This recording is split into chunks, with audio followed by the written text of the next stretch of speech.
All right, hey there, friends. It's Collin, Fett, your agent, here with your market update for February. So, first off, apologies for getting this out a little bit late.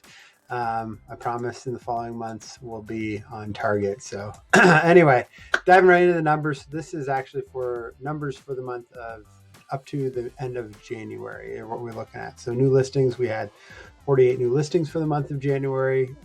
Total for sale is 40 or 47 new, 48. So we had about the same that came on that are continuing for sale, and then 40 of them went pending. So this is like a perfect.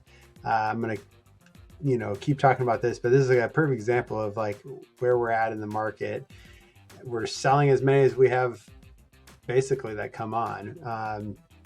39 units. Obviously, we had 1 month down, and then absorption rate is right at 1 month. So you can see days on market. It's pretty typical. It kind of cycles up and down, but if you look even last January, we were significantly higher days on market. So kind of just coming out of the COVID thing, and with interest rates still low, but looking to go high, there's a lot of uncertainty. So just a couple of kind of fun metrics. I always track these different spreadsheets. So one thing that I was looking at just today was looking at new listings year over year. So 2017, 2018, 2019, 2020, they were all in the 800s. And then 2021, there was significantly less houses that came on the market. So by a factor of almost 200, which that combined with about the same amount that sold. So year over year, we're about 650 to 700 that sell.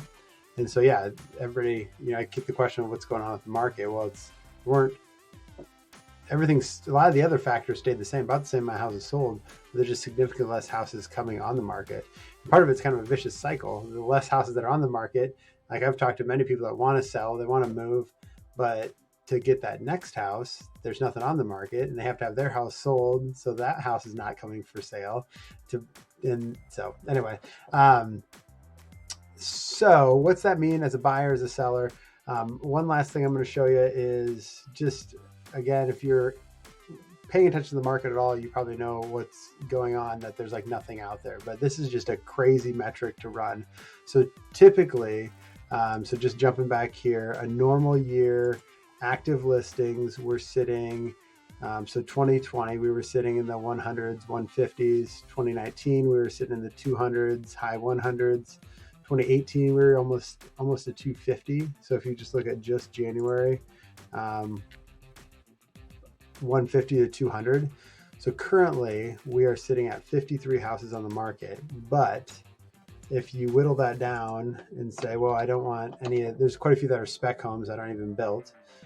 So let's say whittle that down. So there's only 22 houses on the market that are for sale.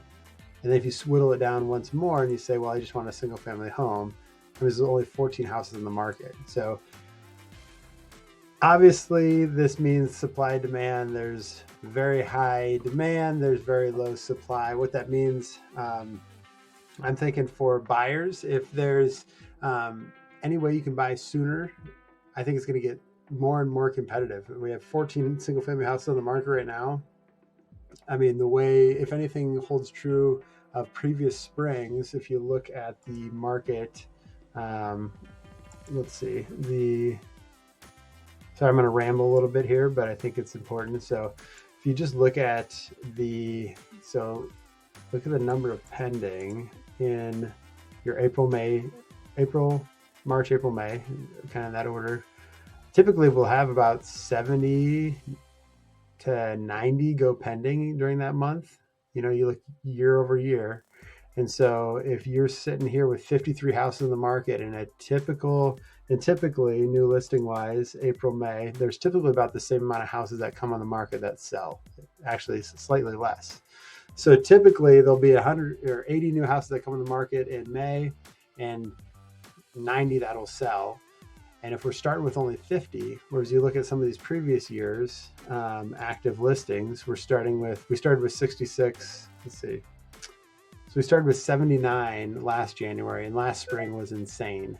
And so you started with 154. And so I think if anything holds true, barring interest rates changing a lot and there are a lot less buyers, I would say that right now we're sitting with 53 right now. If you fast forward to active listings in April, May, so it drops by about 10. So if we follow that same path, and yeah, it looks about every year, follow that same path, I mean, it's a good chance that we could be 40s, 30s, which means for a single family house that's not new construction, meaning that it's new construction, a lot of those won't be built for another 6 months, meaning there could be like 2 or 3 houses at any given time, which means there's 30 people in the market fighting over 2 houses, which is going to just drive the price up like crazy. So my advice, if you're looking to buy, try to buy soon. Try to find something before March, April, May. Well, March is like next week. April, May, mid-March, it usually starts to get crazy when the weather, I mean, it's a beautiful day today. It's going to snow tomorrow. If you're looking to sell, I mean, if you have the ability that you don't have to move buy another house, it may make sense. Like, it's going to be it's already a feeding frenzy. So you might be able to get an extra 10 grand if you just wait till end of March, when it's like going to most likely be the beginning. So I'd say usually March to June is kind of like the feeding frenzy, if you will, of like crazy amount of showings, crazy amount of offers, crazy high offers, because it's just so competitive. So as a buyer, if you can try to stay out of that feeding frenzy, and as a seller, if you can try to be in that feeding frenzy, that'd be my advice. So as always, everybody's specific advice is a little bit different depending on what's going on in your life and the houses that are available, what you want. But that's my advice. And as always, you feel free to reach out to me or anyone on the team to help and get you in your real estate.